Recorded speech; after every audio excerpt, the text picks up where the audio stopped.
What's up, my people? On a new site, a beautiful site. We don't have any tree line to contend with.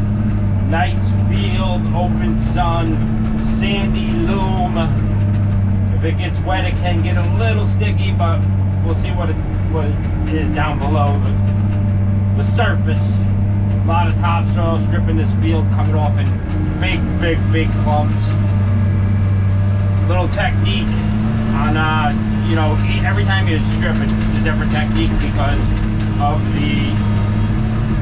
how thick the sod is. If it was a farm field, if it was just a regular grassy lawn, or even just a hay field. So there's it's all different. So this one is really thick, and the root matter is the turf is super binded together. So I got to use the corner of my left blade, the corner bit, and angle it down to that side just to get it to roll. Because you get about, well, you seen in the video, you get about a quarter of the way, and then she starts diving on me. You see how I'm just rolling that with that corner of that blade, getting 6 inches out of there, and then go back and trim it up. So that's my technique on this one.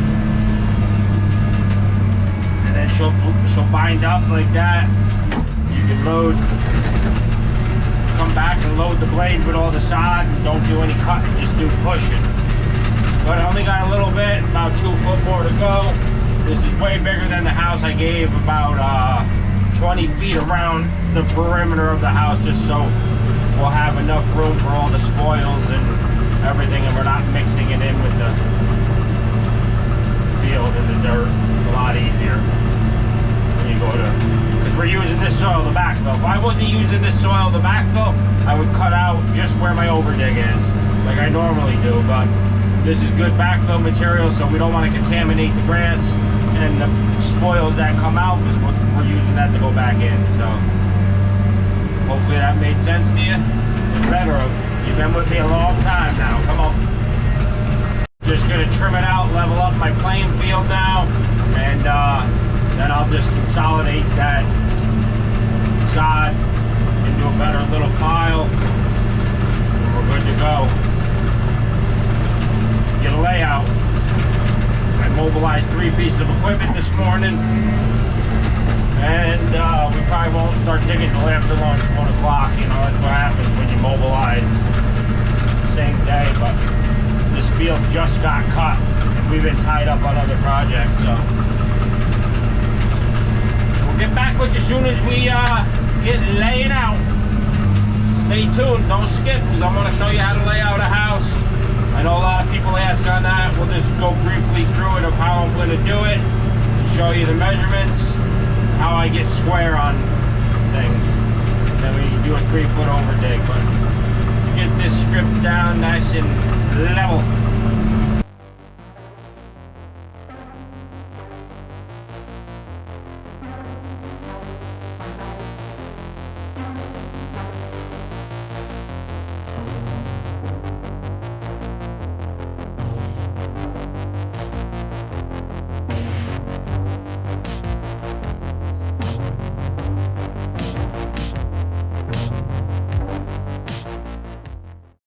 Let's get a layout. First things first, always get a parallel. We met with the builder and the homeowner, had them position the house the way they wanted facing this lot. In subdivisions and whatnot, you see houses that are cocked when you're going down the road. It's just because people don't do that. They don't care, they don't pay attention, and then the house gets crooked. So if you want it cocked, put it cocked. If you want it straight and parallel, you got to measure and line up what you got. But that's the first thing, is get a straight line, which this is where we are right now. Garage is on this side to my left. So we just pulled this right here, which is 50 feet overall. This whole building, 74 from there to there. But we're gonna get our 50 foot by 27.6 box. Now again, there's a jog here. You're not gonna play that jog. You're not gonna measure that jog. You're gonna pretend that will go straight all the way to there. So we have a box. That will give them more. That will give them an extra foot in there to put the walls in anyways. So we're going 50 foot right now, which I just did. I ran my parallel, I paint the line, use a string line, that gives you the straightest line. we got my 50 foot right here. All right, you got to keep it straight. It helps if you have 2 people, but once you got a system, you got a system. There's your 50 foot. Now you're going to grab another tape. You grab 2 tapes to square up. So what we're going to do is use this corner as our pulling corner, and I always pull from the same corner. Don't go pulling this way or that way. You could check things that way, but always pull off the same corner. So we got 50 foot there. We're right here now with that second pin right where the tape is. Now we're going to leave that on there, okay? We're going to go right here on the same pin, take the tape and come over to this corner, and we are going to be 27.6, okay, on the tape, and then we will be 57.75 from that stake we just put into there. Okay, so you're always pulling from there. All right, now that you got your 2 tapes hooked on there, you know this is 27.6, right? So we got to find 27.6 right here on that tape. So that's as wide as the house is. Then we know the diagonal's 57.75, so say 57.1, right? Wherever those, hang on, I got to get you set up so you guys can see. Wherever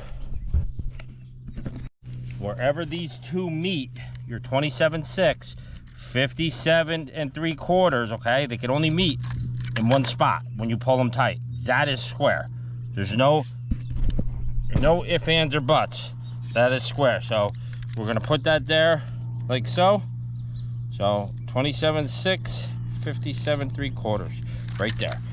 That's square. And then you can double check it as you stand up, because I'm by myself, and let me get you up here. So then you just check it, 57.75. And again, if you don't hold the camera, you could do this, and there you go, 27.6. Okay, I use rebar because you can hook onto them easy. I do have an assortment of stakes. This type of sand, it works awesome. Rebar just goes down in. Sometimes stakes spread the sand, or if you hit a rock, they don't work. So rebar's cheap, easy, and it's easier to store, and it doesn't rot. So now we got 3 corners.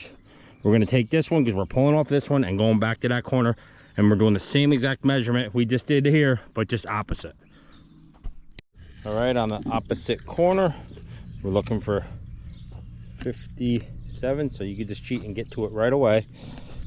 57.6, so we know we're here. Let me slap that down. Or 50, listen to me, 57.75, 27.6. Trying to do this one hand, so hang on, bear with me. Let me grab something. I got a more detailed video on how to do this when I first started YouTube. I really honed in on teaching, and that's how I got the followers I got. But if you go under excavating videos in the beginning of the channel, you'll see it's a thumbnail like this, and it says how to square with 2 tapes. But I show that whole house being laid out. So we got 27.6, 57.75. We're talking right there. That's where we're talking. Slap that right in there just like so, and we're good. I mean, I'm not prepared for this because I just got a comment literally 25 minutes ago. Can you show a house being laid out? This is gonna, see, the rebar flexes, so plumb it up, you're good there. And this is for digging purposes, you know what I mean? We give a 3-foot dig around the whole thing. So right now what I'm gonna do is I'm gonna take string line, go around my whole box that I just did, and paint an orange box around this whole thing. All right, so our whole box is laid out, not the Bilco. We do that after, and we'll do the porch right now. So we'll smack the porch, and always get all your lines. Don't try to do this afterwards, because you remember you gotta have over digs and you really screw it up. So get the whole house laid out. I'm going to be using 2 color paints. Orange is always my house, and then blue is over dig. Blue is very easy for me to see, and it shows up on the camera. So we got this. We're gonna pull right now to our porch, which is 15 foot from that far stake, and we'll jam that in. Now we'll just make this with paint. We won't be putting stakes in here, so we got to remember 15 foot. And then that says 6 foot out, but that's to that. Okay, yeah, this guy's good who drew this. He put it to that line for us, all right? So 6 foot out, 15 and 6. I'm gonna hook on our stake. Well, we thought we were. Let's get you on there. Gotta hold tension on it. And we're looking for 15. 14, 15. Now line it up with your orange. You see your orange down there. Line it up. That means you're on it. All right. Once you get on 15, put a paint mark going out. All right. That's that. Have a tape measure on your hip.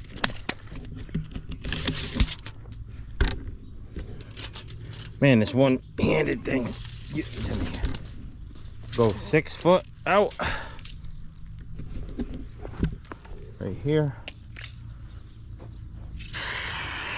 And that is our porch. All right, that's the corner of the porch right there. Then we'll go 10 feet and do the same thing going back in. So we continue pulling the tape to 25. That will give us our 15 there, plus the 10-foot porch is 25. Put our mark out that way and then connect the box. There's our 6 foot. Connect the 2. Out of paint. But there you go. There is the porch. We'll grab the Bilco next, and then we'll get the garage, and this thing's laid out. Don't cheap out on paint, guys. Grab yourself a case. I got a case of blue. A case of blue. Ooh. And a case of orange. And then I buy cases and cases of grease. They're the 2 things that I use the most. But because once you lose your marks, you're done, unless you got backer boards and all that, and that's nonsense. Just do it like this. I always keep this in the cab with me. When I track it over, I just repaint my line. All right, going from that first original stake over 5 feet and then out 6 feet, 4, 6 wide on the Bilco. So over 5, out 6, over 4, 6, back 6. Capiche? All right, that box is done. I just pulled that 5 and then pulled it to 10. Even though it's 4, 6, I went bigger. This is going to be really big because I got to come down in with the skid steer, this ramp. So make it enough right now and then make it bigger after. All right, what else do we got? The garage. Let's do it. Now this garage is wider than the house, so you definitely got to get this right. And you gotta have enough room on these returns. You see how that there's like a little thickened piece here. It's a double wall stacked on top of each other, so you gotta have enough room on that over dig back here, a little more than normal, because if you just do a 3 here, it's gonna be tight here. So you just gotta keep that in mind. Just make it big enough. And again, when you're using soil that you could backfill with, you could afford to go bigger. What happens is when you're digging in clay or hard pan, you got to bring in sand or gravel for backfill, and you know, $5,000, $6,000, $7,000 in backfill, it adds up. So you try to keep the hole tight as you possibly can, you know. So it is what it is. So you got to, every site's different. All right, so we already have that overall stake in here. I'm going to double check it for the 74. Because those were the stakes that the homeowner put in. I just replaced it with the rebar. So I'm gonna make sure that's 74 because we have to get this overall here. Now we have this boxed out to here. We didn't do this 1 foot jog like I said, and the way this architect drew this up is nice because he did the same thing. He left that line on this wall, which is nice. He didn't pull it off the inside wall. It's gonna help me a lot. This guy's got his stuff together. Same thing with this one. He's, you know, that's how we match them. So we are gonna get this is 24 by 36. I'll have to figure out the diagonal. It's not on here, and then go from there. The jogs are different. This is a 4 foot 6 inch jog. This is a 4 foot jog. Make sure we got 74, and that is why you check 73 too. So that doesn't change nothing that we've done here. This was just for a parallel line. So we'll go out to 74 there, and we'll be all set. All right, I ran my string on my parallel, grabbed my square, my T-square, set it on that parallel line, okay? You're gonna come out 4 foot. That stake could leave now, and you can put it here, because you're only going to outside perimeters. When you go to dig, it's gonna go to the inside. How that's on the inside, it's the same wall. 4 foot out though. And that is the jog in the garage. And that's how you get a square. Put your parallel line, put this part of the square on that line that will automatically get you square. That's in. Now we got to do the same thing to the other side, different measurement though. Put our string up, put our square up, pound that stake in, and then we'll be able to pull diagonals to the two corners there in the garage. Then we just spray blue paint around our whole outside of our orange paint, 3 foot. We make 3 foot all the way around, and then on this side, make sure you get on this side of the line. And that's the line in the garage. So sometimes you get confused. You might put the 3 foot there, and then you're in trouble. You're in the house. You gotta go into the garage. Yeah, what do we got? Blue line is over dig. 6 foot on the garage. Give them plenty of room. So it's 3 foot everywhere around the whole perimeter. 6 foot trench for the garage, so it fits in there. When I hit the corners, I left that grass there because we're 2 foot higher here. That is my original benchmark height. So I know to set the laser tomorrow on that and measure up on the stick. My measurement, which I believe was 6'6", 2 foot of foundation sticking out from that point, and we're good to go. I overextend my lines, it helps you in reference. Everybody that's been following me knows I do that for a reason. That way if you lose a line, you could always eyeball it in and throw another line back in. Here's that little funky jog right here. We got to make sure we dig a little wider there with a double wall where the garage is. Yeah, everything's ready to go. Just gonna move this soil in the back, consolidate a little better in case we get some rain. It looks like it was dying out here, and I look at the temperature, it's 93 degrees. I'm like, oh. So we're all ready to go, and yeah, let's get this soil moved. This is the lowest part of the house in the front, and as you see, it drops off, so this will be perfect. We'll blend all that, and we'll have quite a bit of soil coming out of this hole that we got to blend around the site. Yeah, this you know, you can say this is topsoil, but it's all the same soil around here. So this is just, you can't save this as if like it was a regular site.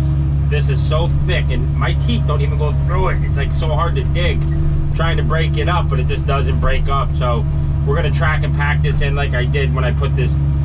I did this on the hill when I stripped the site in, and it grew in really nice and packed in. We're gonna just pack this side hill in. Sometimes you save topsoil to reuse, but this would take 6-7 years to break down, and then all you got is sod clumps. There's nothing that you could do with this stuff. It's just a nightmare, basically what it is. And then when it gets wet, woo-hee, it's just, you can't even push to it. That's why the dozer was giving me such a hard time. I was like, man, this thing is not pushing the way I want it to. And I had to use the corner bit to cut it, like almost like a tiller, like on a tractor. So we'll just get this all knocked down, then I'll smack it down with the dozer. Look, I can't even push to it. That's crazy. But yeah, it's just, you'd have to run it through a screener, then you would still have a whole clump of grass to contend with. It's not breaking apart, you know, it's not coming apart. I know when I was jamming the rebar through it, I could hardly get through it. I had to grab you would think you could just push through that, but you can't. So we'll just get on the dozer real quick and polish this off. Hopefully it will break up with the dozer and pack in. I don't even know.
If you guys want to see this hole get excavated tomorrow, stay tuned to the channel for the next video. You will see this.